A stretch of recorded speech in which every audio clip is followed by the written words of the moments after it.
everyone. Thanks for joining us today for our monthly webinar series. My name is Leslie Kiesel, and I'll be moderating today. Before we get started, we have a couple housekeeping details to cover. First, the phone lines are going to be muted, but we encourage you to ask questions. If you have a question, please put it in the questions box, and we'll answer all questions at the end of the webinar. If for some reason we're unable to get to your question, we'll have your contact information, and we'll get back to you in writing. And as always, we're going to be posting a video of this webinar and the question and answer session on mcida.org under the webinars page. Today we're discussing the Michigan Syndromic Surveillance System and how it relates to meaningful use and the importance of the real-time tracking system to our state. Altarum Institute provides technical assistance for various health IT and public health-related projects for the Michigan Department of Community Health, including the Michigan Center for Effective IT Adoption, also known as MCEDA, that focuses on meaningful use, and the Michigan Syndromic Surveillance System.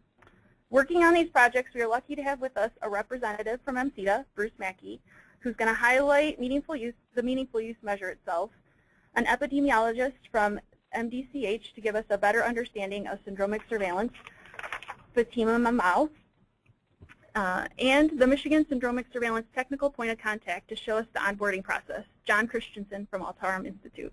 With that, I'm going to turn it over to Bruce to get us started. All right, thank you, Leslie. So I'll cover real quick the agenda for today. I will start out, obviously, talking a little bit about MCEDA. I will then briefly talk about the Stage 1 and Stage 2 meaningful use measures. I know probably everybody on the phone is here because of the meaningful use measures, so you're pretty well versed in this anyway.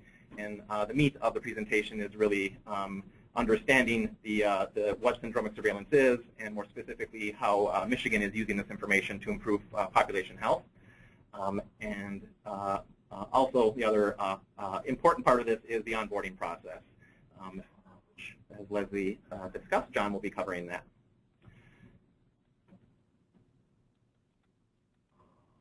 There we go. So who is MCEDA? As Leslie said, we are the Michigan Center for Effective IT Adoption. We are one of what started out as 62 regional extension centers that were set up, this network set up across the country to provide education and technical assistance to providers. That number has reduced over the years. I think about 20 of them have shut down as the ONC funding has dried up. But Michigan is alive and well, and we will be around for the long haul. Thanks in part to an additional grant that came in from MDCH. We are now also funded by the state to continue with our mission. We were originally funded under the High Tech Act back in 2009, and our purpose, of course, is to support the triple aim of improving patient experience, improving population health, and reducing costs by achieving the 5 overall performance goals that you see on the graphic over on the right-hand side there, of improving quality, safety, and efficiency, engaging patients and families, improving care coordination, improving population and public health, and ensuring privacy and security of everything we're doing here. Obviously, that fourth bucket, the improving population and public health, is why we are here today and what we'll be discussing. MCEDA's performance to date, we have roughly 5,100 providers across the state of Michigan that have enrolled for MCEDA support. That's impacting 1.6 million patients. Over 4,000 of those providers are now live on EHRs with our assistance, and again, over 2,700 of them have achieved the meaningful use standards. Incidentally, a little over a quarter of all providers that have achieved incentives under the meaningful use program were working with MCEDA. And as you can see down on the bottom right-hand graphic there, we work with providers across the spectrum of healthcare. Obviously, 3/4 of who we work with are office-based physicians, but we're also in hospitals and FQHCs. MCEDA services in total, we have a few different buckets that we work in. First and foremost, we're here with meaningful use support. We also offer a security risk assessment, which is part of the meaningful use support, but can be stripped out as its own standalone service line as well. We have something called targeted process optimization, which is taking some lean principles and applying them to any number of improvements in your office, any kind of workflow, billing issues, referral management, you name it. If you've got something that you need to work on, you can give us a call, and I guarantee we can help you get there. And the bottom one there, attestation and audit preparation. If you are plugging along on meaningful use on your own, but would like a little peace of mind as you're getting ready to attest that you've done things right, we are here to help. Give us a call. Or if you have been selected for an audit and would like some assistance in preparing for that audit to make sure that you pass it, give us a call. We'd be happy to help. Started out talking about our subsidized services, or that we have been subsidized by the federal and state governments. That all centers around our meaningful use package. And regardless of whether you are a Medicare or Medicaid EP, you can work with us right from the get-go. If you are in paper still and getting ready to convert over to an electronic medical record, we can help with that process. We can help with the EHR selection if needed, guiding you to the 2014 certified products, the ones that you have to be on at this point in order to attain meaningful use. There's obviously a great deal of planning involved in going live on an EHR, and we have a whole bunch of tools and expertise that can help in this arena as well as implementation. Any of you that have gone through an implementation know how painful that can be, and MCEDA is here to make that as painless as possible. And finally, of course, meaningful use. Once we get you live on your EHR, we're going to work with you and your providers to attain those the meaningful use measures. All right, briefly, I want to talk a little bit about the actual stage 1 and stage 2 meaningful use measures that we're here to talk about today, the syndromic surveillance measures. Under stage 1, let me start off by saying there are two public health measures. There is the immunization measure and the syndromic surveillance measure. So you have to choose one of them in stage 1, unless you qualify for the exclusions on both of them. But there's not really a lot of people that qualify for both exclusions. So if you're going for the syndromic surveillance as your one public health measure, under stage 1 you have to perform at least one test message of the electronic syndromic surveillance system. And so you're going to work with John, who you'll be hearing from here in a few minutes. Only be excluded from this if you don't collect any reportable syndromic data. And again, there are only 6 provider types that the state does not collect this information from. You'll hear this list again, but it's podiatrists, dentists, optometrists, ophthalmologists, certified nurse midwives, and chiropractors. If you are any of those provider types, you cannot submit syndromic surveillance data. If you are not one of those, you absolutely can. And the other exclusion here is there's no system in place to which you can send information. Michigan, incidentally, was the first state in the country that had this system up and running. So you don't qualify under that exclusion. Under stage 2, it is essentially, I won't go into great details here, but it's moving from the testing that you did in stage 1 into production. And so the exclusions are the same. But the objective under stage 2 is to get beyond that initial testing phase and move into full-on production, where you are sending this live data on a continuous basis to the state of Michigan. From here, I would like to turn it over to our guest speaker at the state, Fatima. All right. So I'm just going to give an overview of what syndromic surveillance is. I'm a regional epidemiologist, so I actually look at this data daily, and I will tell you kind of what the system does and what we do with the data. So if you could go to the next slide, please. All right, this is from a morbidity and mortality weekly report that the CDC puts out. This is something from 2004. It's just an overview. It's a quote. It's an overview of syndromic surveillance. Basically, syndromic surveillance has been used for early detection of outbreaks. We can use it to follow the size, spread, and tempo of outbreaks, and also monitor disease trends and provide reassurance that an outbreak has not occurred. Next slide, please. All right, just a little bit on the background. This is just a little history on how syndromic surveillance came about. There was a few reports citing that we have deficiencies in dealing with emerging infections, basically detecting early emerging infections, and there were several reports citing that. In 1998, the CDC actually called for developing programs for early detection of outbreaks and preventing these emerging infectious diseases. In 2000, there was another call for new mechanisms or new ways in order for us to detect and evaluate these suspicious events. And then in 2001, after the events of 9/11 and the anthrax mailings, that really stepped up the need and put in top priority to get these systems in place.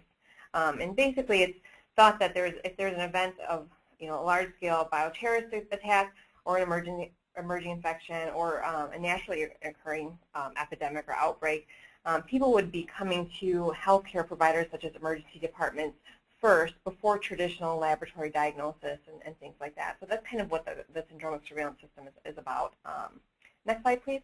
And I have this next slide is just a visual kind of depiction of if there were a bioterrorism attack, there would be a release. A few days later, people would be presenting to healthcare providers, emergency departments, or their primary care physicians. They'd have symptoms, and there would be a large influx of people with these symptoms. But there would be a time in that it's depicted by T where people would be coming in, and then traditional laboratory detection of some agent, that could be used for bioterrorism. So the objective is to reduce that time, to basically detect these people when we see an influx coming into healthcare providers. And we do that by looking at this data on an aggregate level. And next slide, please. All right, you can go to the next one. So I'm just going to go over just the objectives of syndromic surveillance in Michigan. Here's the objective that we've put out for our Michigan Syndromic Surveillance System, and you'll also see it abbreviated MSSS. It's to detect bioterrorism, emerging infections, and naturally occurring outbreaks more rapidly than, again, through traditional detection and reporting. So there are certain diseases that are required to be reported to your local health department. A lot of that is based on traditional laboratory diagnosis. So again, we're looking for these communicable diseases or these outbreaks or emerging infections earlier when people are first presenting, basically to reduce morbidity and mortality of some sort of outbreak or epidemic. Next slide, please. Okay, so as far as in Michigan, we've been doing this, we've been monitoring these trends for almost a decade, actually probably a little bit over a decade now. Our system does allow for the rapid detection of any unusual illnesses and potential outbreaks from healthcare registrations. Right now, we're looking at emergency department registrations. And local health departments and epidemiologists at Michigan Department of Community Health can look at this data. It's a web-based system, and I will go over it in a little bit. Next slide, please. Just a little bit, just some basic things about the system. Data is exchanged in real time, so basically we're getting data in as people are registering to emergency departments. The data that we are getting, I put in the legacy fields, meaning this is the data that we started off getting, we continue to get, but there's actually some more data that are that healthcare providers are required to submit, and I put the link to as far as what's required in the message. That's all detailed in that document. But as far as what's been reportable these last 10 years, we've looked at patient demographics, age, sex, home zip code, and then the visit date and time. The chief complaint, which meaning is just what the person came to the emergency department for. And then there's also some data exchange and acknowledgement information from the system.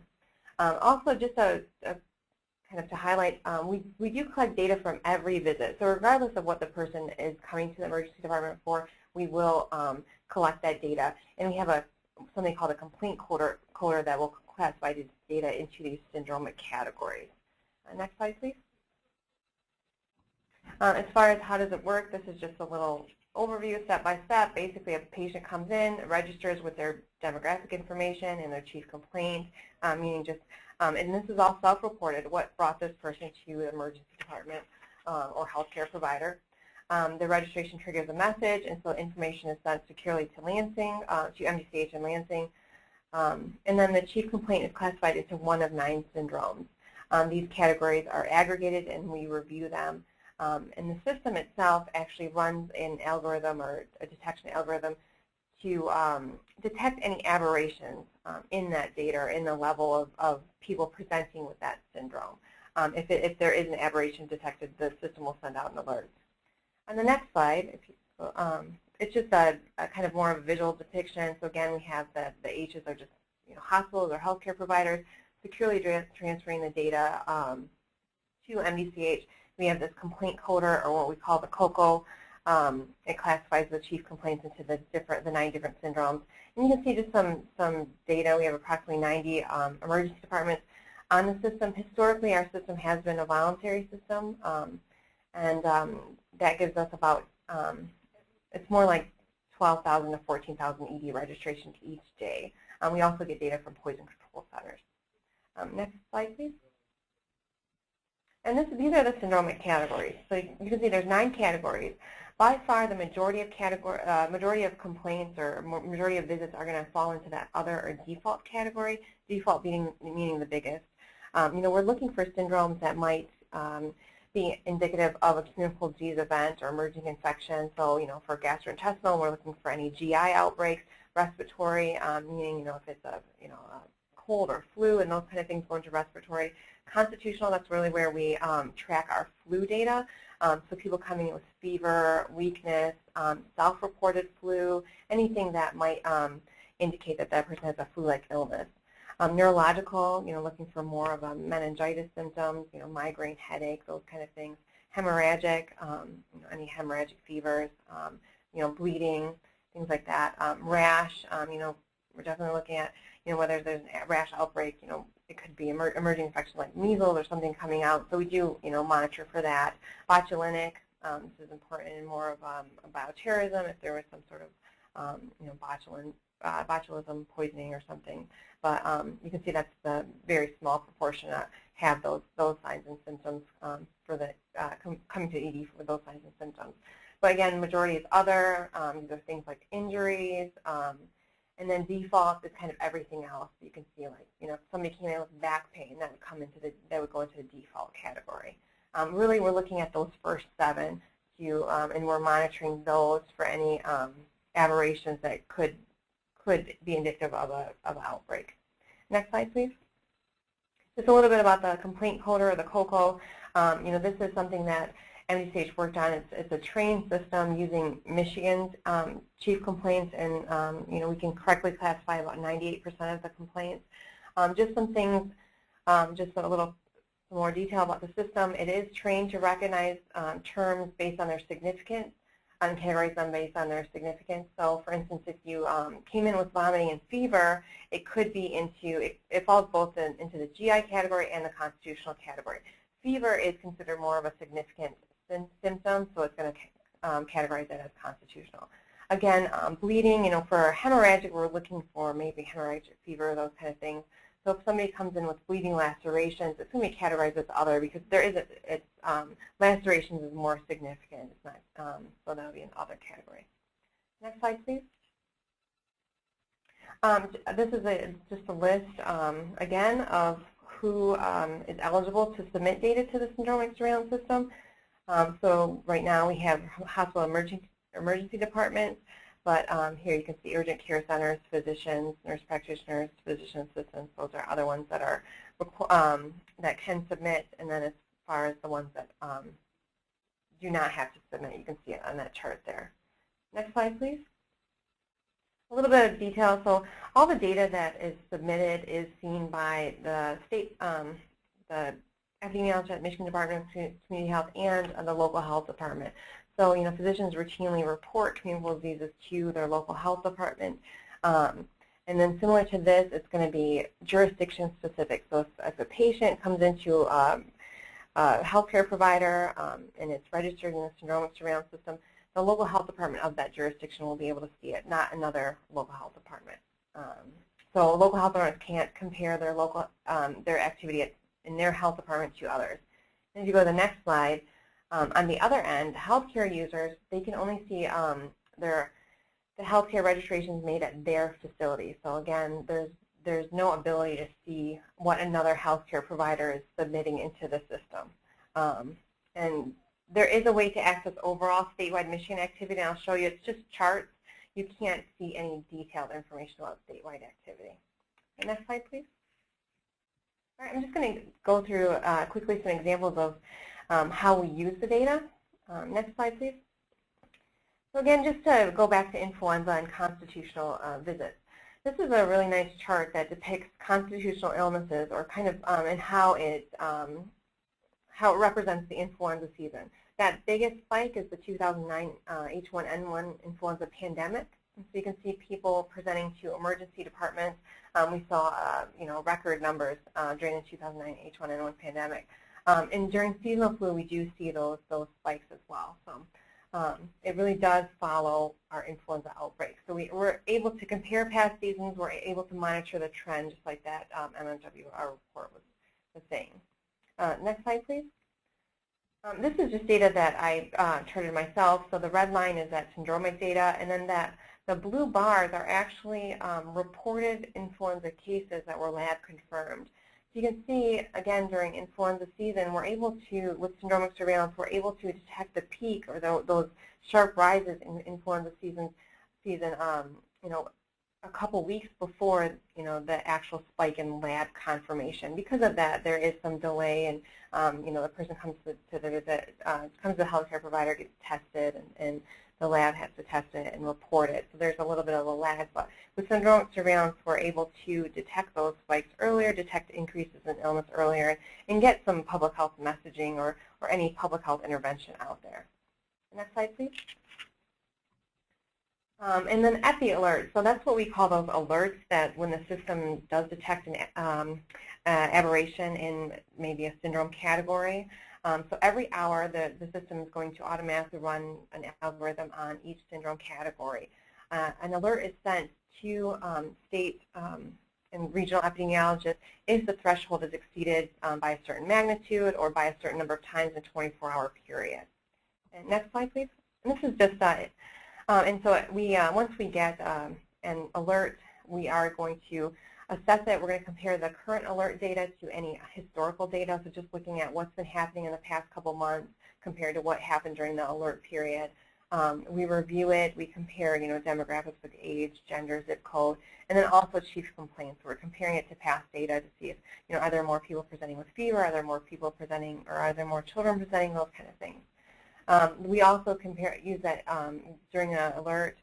We look at what's been reported, in our other disease surveillance system, any reportable diseases or communicable diseases that are reported, and then we will notify the local health department immediately if the alert is significant. Historically, the local health department does work with the emergency department to see if something was happening. They would work with the healthcare provider to see if if there's anything that they noticed as well. The next slide, please. And here's just an example. This is Kent County. And there was a constitutional alert on June 28th. This was of last year. And so an alert was issued at 7:30 p.m. And basically looking at the alert, there was about 70 visits in that 24-hour alert period. And this was higher than the average of around 48 visits during a 24-hour time period. So definitely saw an increase in people presenting to the EDs. And further analysis showed that it was a much younger age distribution. Here you can see that the median and the mean were less than what the historical or the past 3-month data showed. And then the next slide, please. And then looking at what people were coming to the emergency department for, we saw an increase of complaints of fever. So basically there were 62, out of those 70, 62 were complaining of fever, which is higher than the average of around 39. But then fever accompanied by vomiting was also increased. And then using that data, we basically came to the conclusion that it was likely an escalation of norovirus-like activity. And actually that same evening, a norovirus-like illness was reported among youth in a large sports camp on that same day. So the system does detect when, or can detect when outbreaks or increases in disease are occurring. Next slide, please. And then I'll just go over just a little bit of the backbone of the system. Users will be able to see this stuff, so I'll go over it just real quickly. Next slide, please.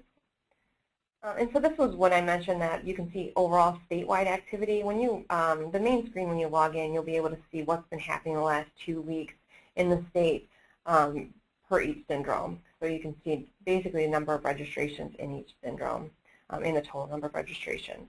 Next slide, please.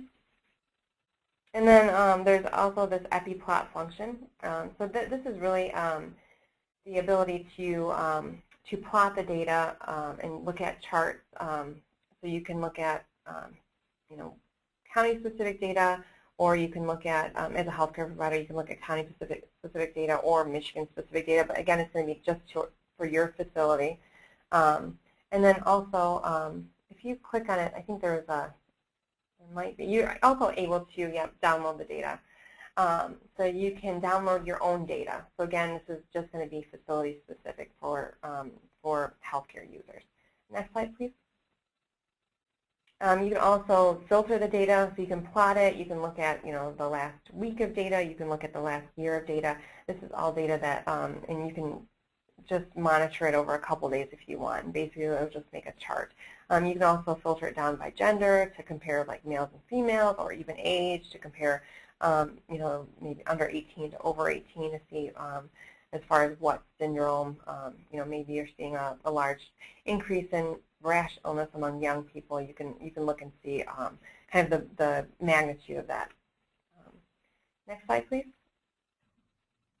This is just an example of just using filters by age. Here I charted out, this is statewide data, so youth age 0 to 17 years, and then adults age 18 years and older. And this is the last, I think, 3 years of influenza seasons. So you can kind of see that, you know, we do normally see the spike among youth. Adults, you know, the proportion of visits is much smaller. But then we saw this kind of higher peak in 2013 than we historically had seen. And if you go to the next slide, you can even filter that more. So now on the right side, there's adults age 65 years and older, and that's really where the majority of that burden among adults over 18 years of age came from. And if you remember, this is 2013 influenza season. If you remember that, the reports from this from that season was that the influenza vaccine was actually was not very effective in that age group. I think it was 9% effective in that age group. So we really were able to look at that using syndromic data, because we did see a lot more people age 65 years and older presenting to emergency departments with influenza-like illness or constitutional illness. Next slide, please. And then also, you'll have the ability to do an ad hoc search. And so this is something, if we just wanted to, instead of just pulling out constitutional illness, meaning fever, weakness, everything, we could just pull out people with self-reported flu. So you can create a filter and just say, I want everything that says flu. You can, there's a not, so you can actually exclude things that might be confused, like flushed or fluid with flu, and just pull out that flu data. And on the next slide, we can see that healthcare users, you know, this has been done with healthcare users do, in emergency departments, they actually do extract their own data and report it to the health department on a weekly basis during influenza season, which is actually, you know, it's required for healthcare providers to report influenza-like illness. So next slide, please. So just a summary, you can go to the next slide. So we've been doing this for the past 10 years. Our Michigan Syndromic Surveillance System is a reliable source for syndrome-specific data. So we can look at, you know, patterns of disease, illness. We can look at the magnitude we can look at the magnitude of disease burden, especially for those seasonal illnesses. We can't define true disease burden because, you know, not everybody's going to go to their healthcare provider, not everybody's going to go to the ED, but we can actually, you know, get information on trends of disease. You know, we do have protocols for preparedness, and then yes, when we get alerts or when we do these in-depth analyses, we can help public health or inform public health efforts. Next slide. And so what the next steps are, so again, enrollment of primary care practices. You know, we're getting data in the system, and But our detection algorithms are not being currently run on this data stream. It's a little bit different than emergency department data, where it's a 24-hour, rolling. We keep every hour it's doing analysis, because primary care practices are not going to be submitting data 24 hours a day. It's going to be during business hours. But our goal is to use this data to detect, similarly detect significant communicable disease events. So our next steps on our end is to receive and review this data, and then also determine the capabilities of running our algorithms, and how we can do that similar to what we do on emergency department data. And I think that is it.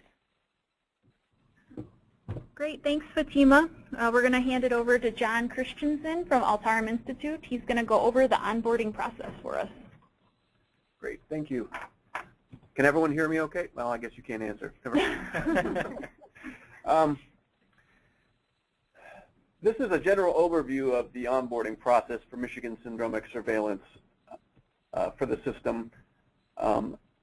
As was mentioned, I'm the person that is in charge of supporting users in the onboarding process. So if you have any questions about this or want to get started, my contact details are here on this screen. I think it's repeated a couple times here in the presentation. You can always email me directly and I can walk you through the steps, but I'm going to go through them here just briefly to give you an idea of what's required, what are the prerequisites, and kind of the steps of the milestones that you'll move through as you're onboarding into the system.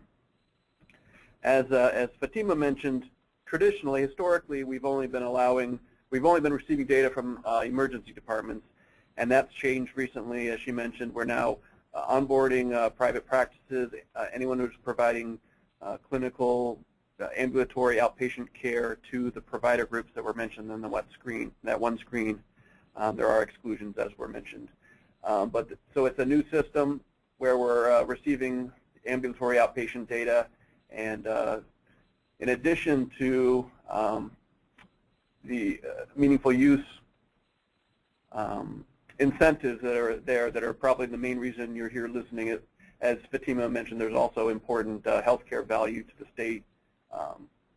So we appreciate your interest in Michigan Syndromic Surveillance System. The first step is really learning about the requirements. It's going to the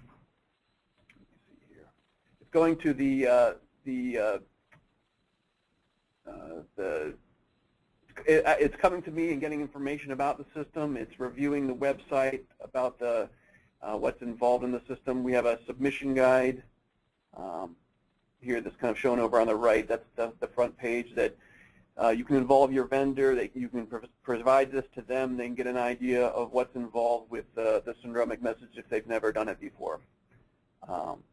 Also, the Michigan Health IT website provides good information and instructions on how to sign up for meaningful use and the MSSS. One of the identifier that's used in the syndromic surveillance system is called an OID, and for a lot of providers, it's a new term. You've been using NPIs, and for MICR, you have a specific MICR ID. The system uses object identifiers called an OID, and in the past, that was a number that could be generated for free through an HL7 organization website, but they're now charging $100 per registration. So MDCH has set up an OID registration that allows you to go in and create a number for yourself. And so there's the information's there on the screen, but if you contact me, I can support you in getting to that and describing how the OIDs work, and because you're going to create an OID number for your organization and then create branch OIDs under that for all your facilities within your organization. So it is a new term. It's a new identifier system that not many people are familiar with, so I'm here to support you in doing that.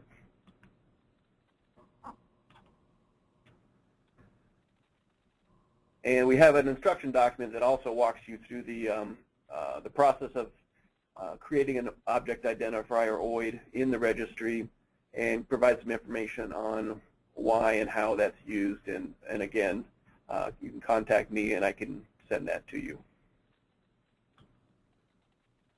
One of the things that's required for submitting to the syndromic surveillance system is a partnership with one of the sub-state HIEs, also called a qualifying organization, a QO, to transfer your information to the MSSS. In the past, the emergency departments could send a direct VPN directly to the system and send data. Now, all connections and data is required to be sent through one of the sub-state HIEs. There's a website shown here that describes all of the what the HIEs do and provides a list of all of the available HIEs in Michigan, and you can contact them to talk about setting up a partnership with them. You are not required to sign up with any specific HIE. They're not regional. If you're in the Upper Peninsula, you don't have to sign up with the one that's been set up in the Upper Peninsula. You can use any of the HIEs in Michigan to connect. So that's some of the foundational information that's required to get started. Learning about the HIEs, learning about the submission requirements, and sharing that with your vendor, and also getting an object identifier, an OID, so that you can use that in your message.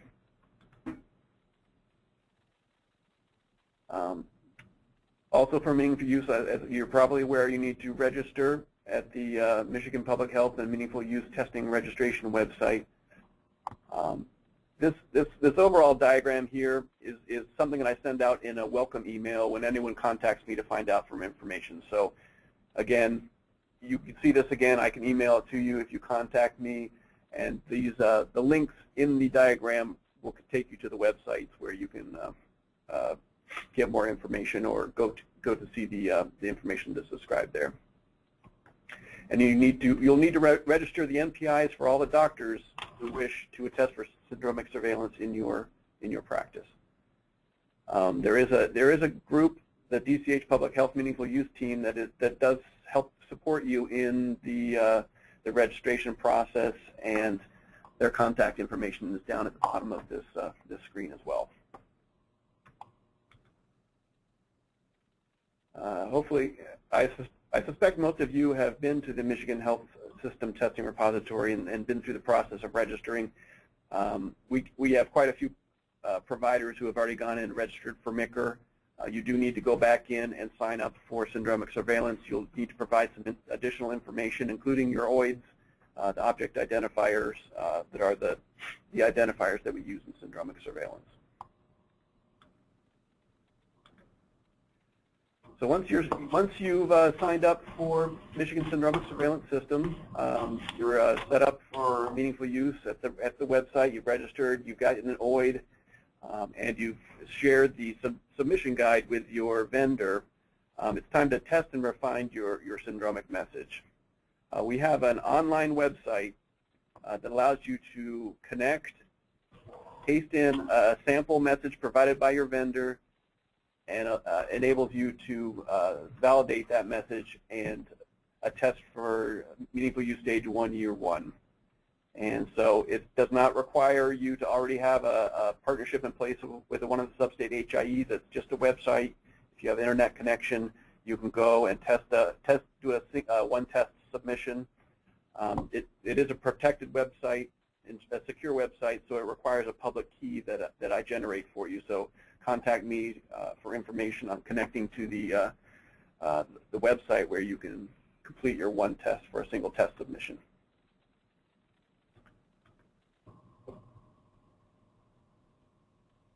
Again, this is just repeating some of the information that I just mentioned. You do need to, your vendor will probably know this, but you do need to work with HL7 2.5.1 messages at the validator for meaningful use stage 2. However, for meaningful use stage 1, you could submit any message. It can be an older HL7 2.3.1 message, and it does not need to pass validation. It does not need to be a valid message. You complete a message. If you submit a message provided by your vendor and the system is able to run a validation on it, then it will pass for meaningful use stage 1. However, as you move to stage 2, that's where we're looking for a valid message, one that's in HL7 2.5.1 message. The structure is the newer format, and in the Meaningful Use Stage 2, that's where we're looking for you to be further along in your development of the message. Here are some of the onboarding milestones that we're discussing, and I'll discuss a little bit more as we keep going. As we discussed in the earlier, your one test and validator website, that's where you're completing your single one test. There are some of the prerequisites there. You need to have your vendor involved. You need to understand the submission requirements from the submission guide. You need to be signed up with the Meaningful Use registration system. You need to have internet access to access the website. And the MDCHV is what we call the validator tool that's there at the website. And then you need to have your OIDs. The next step is to work with me to define the facilities that will be submitting the syndromic surveillance information. We're going to want to define your organization, who the overall parent organization structure is, and also every single facility that will be submitting a feed to the system under that organization. If you're a single freestanding clinic and you only have one facility, then it's very easy. You just define one single facility that's going to be submitting for your organization. If you have an urgent care clinic and a couple practices, you're going to need to set up you're going to need to define 3 different feeds, showing one at urgent care and then the 2 practices individually, and we'll need to have identifiers for each of those. And I know this it's a lot of information being thrown at you at once, and it's confusing, but we're here to support you. I will walk you through the process of setting those up and can assist you in defining your feeds that you'll be sending.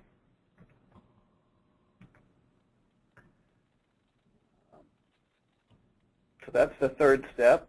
The 4th step is when you move into testing. You've advanced past the validator website, and you advance to testing a message submission through your HIE. And that's when you start moving on toward the Meaningful Use Stage 2 attestation.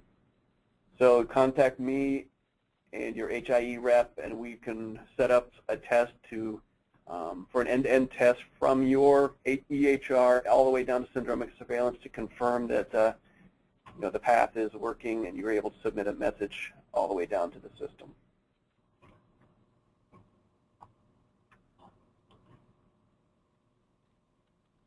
And we encourage you to continue to use the Michigan Syndromic message validator to perfect the message before you do that. We want to prevent message junk from arriving, because that can really foul up the system if we're receiving information that's not in the right format. So even after you conduct the one test for Meaningful Use Stage 1, we want you to continue submitting messages and perfecting them until you can until your vendor consistently produces valid messages.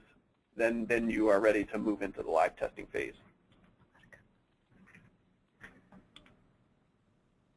That's where this step that's in the middle, that's outlined in red, Altarum that's me. I will do the approval to allow you to move into that step. We want to make sure that all your IDs are implemented, all the OIDs. We have all your OIDs and all your feeds recognized by the system, so your messages are not rejected. And then your HIE will be transporting your message all the way down to the system. And then we can confirm when the data has arrived. From there, you move on to the sending the test messages, where we ask you to put a T. And this is not something you really need to know, but your vendor will need to know we want a T for test in one of the fields of your syndromic message, so that all of your messages during this test phase go to our test system. They don't go to the production box where real data is. But we will want you to set up a live feed so that your production data is being sent into our test system, so that we can watch your feed for a while. We can let you know if there's formatting or structure problems in the message. And then we will eventually approve you to move to production. Once we've watched your messages for a while, we're confident that your structure is good, and then the Department of Community Health will conduct a review of your clinical data to see that the content of the data that you're submitting is in the proper format, it's usable by them, and it can support the analyses that they're doing. Then you'll be approved to move to full production, where your vendor will change the test T and MSH11 of your message to a P for hitting the production system. So that's pretty much an overview of the onboarding for syndromic surveillance. Again, if there's any questions, I know I ran through a lot of data, a lot of information quickly there. You can email me. I can send you kind of my welcome introduction email that includes the diagram, and then I can walk you through all the steps of onboarding into the system. Great. All right, thank you, John. Go through some questions. We've had a number of questions come in during the broadcast, and we'll go through all of them. We have about 10 minutes left, and certainly if you have a question, feel free to submit it, and we'll get through as many of the questions as we can. I think at this point we should be able to get through all of them, but if more start pouring in and we end up running out of time, I do want to say that we do always take a digest of all of these questions and post this to our website, and so any of the attendees you will get your question answered, even if for some reason we run out of time today. First question that came up is, do I need to contact AMCEDA to send a test message or to get this support for the syndromic surveillance? I want to stress that the answer is absolutely not. You do not have to go through AMCEDA to get to any of this that you are hearing about today. You can contact John directly and get that support at no cost. Okay. The first question we typically always get also is, will it be possible to obtain a copy of this presentation? So yes, we later today, if you go to the AMCEDA website, you will see a PDF version of this presentation posted there. We also record this broadcast, and in the next few days, this will be posted as well, if you want to go back and hear it again or share it with any of your colleagues as well. Next question is, if we go through the MSSS to generate an OID, is there still a $100 cost? No, and that is exactly why the state has set up this brand new system. HL7 took everybody by surprise, including the state, in June by starting to charge a fee for this. And so the state reacted quickly and set up a new process where you're essentially registering your OID under their OID is essentially what's happening. So they give the state has that ability to issue their own OIDs for the providers in their state.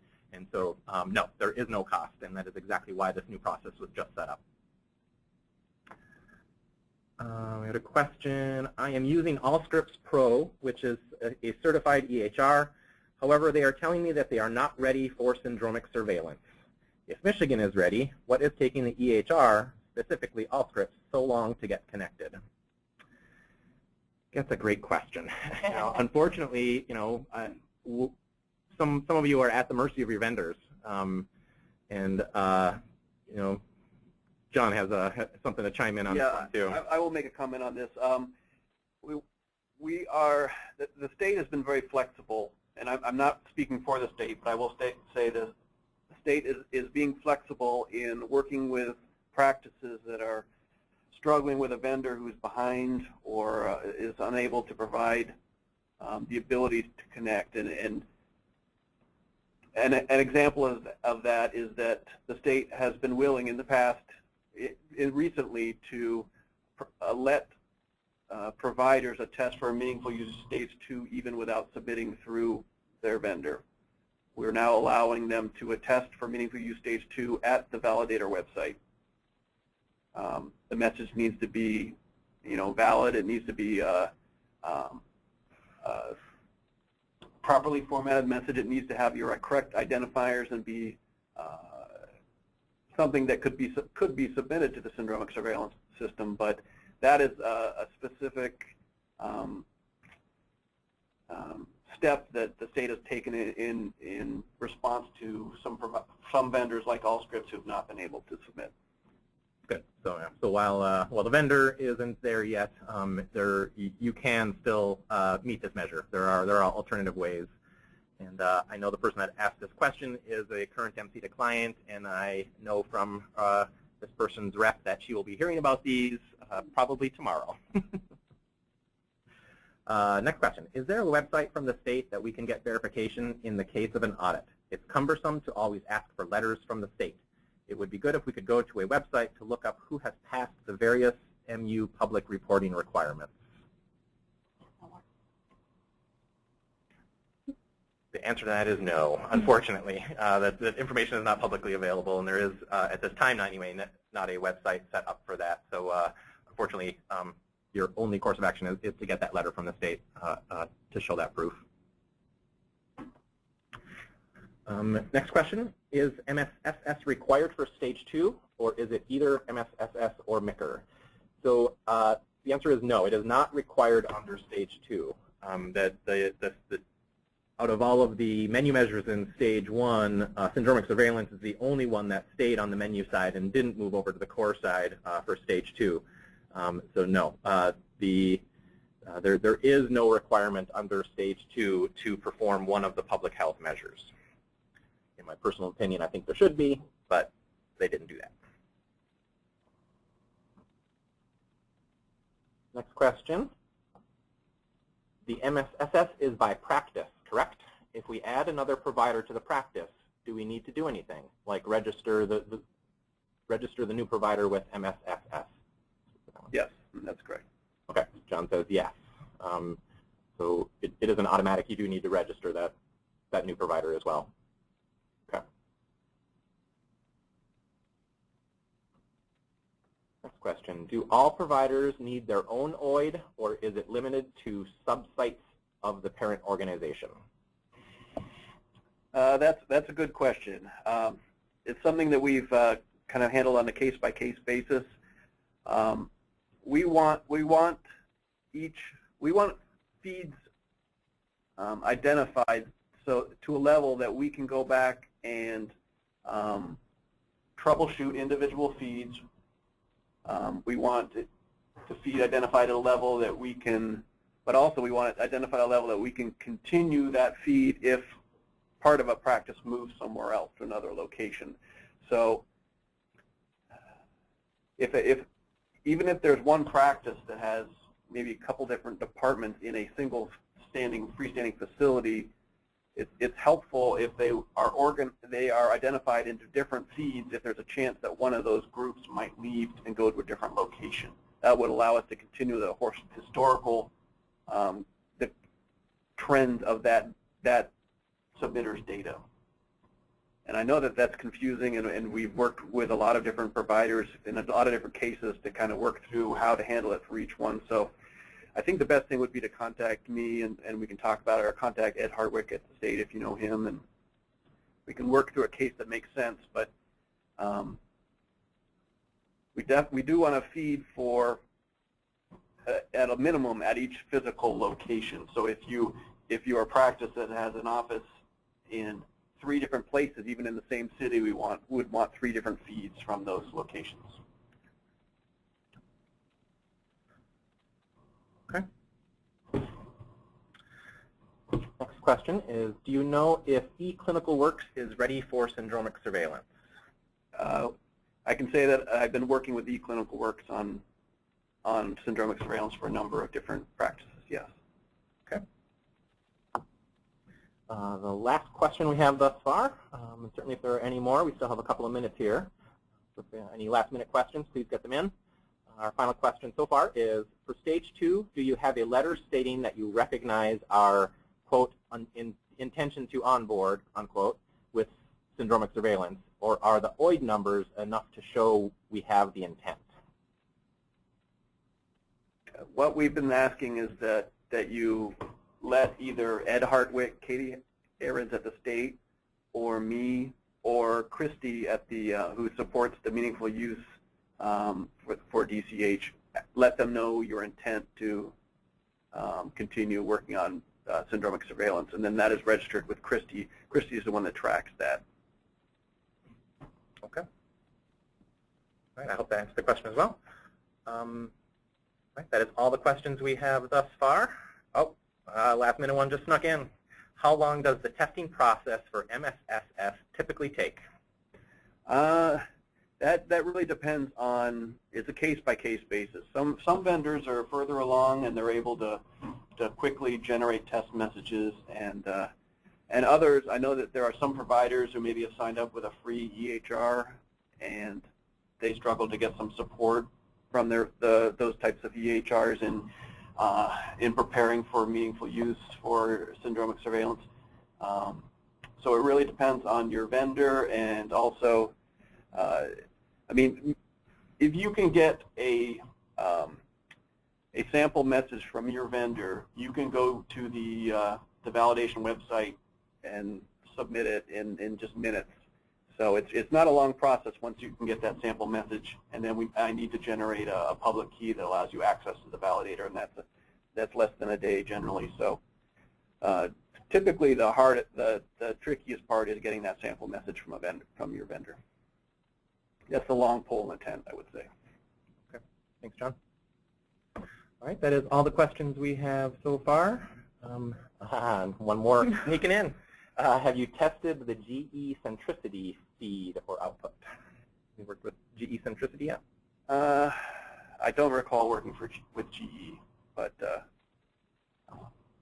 I suspect that they're further along than a lot because they're a large, it's a large EHR system. So. Okay, with that, we are pretty much out of time for the day. Let me turn things back over to Leslie, who can wrap things up for us. Yeah, thanks, guys, for all the great information. As we mentioned, we're going to post this on our website along with the video, both the slides and the video. The slides are actually on the webinars page already if you need to go in there to get any emails or links that we're seeing in the presentation today. I want to encourage everybody to join us on September 3rd at noon for our next webinar. We're going to be touching, it'll be in the same vein of public health. We're going to be talking about the electronic cancer and birth defect reporting that you can now do for meaningful use. And we're going to have the Michigan Department of Community Health as a special guest once again. So we look forward to having you aboard, and we hope you have a great day.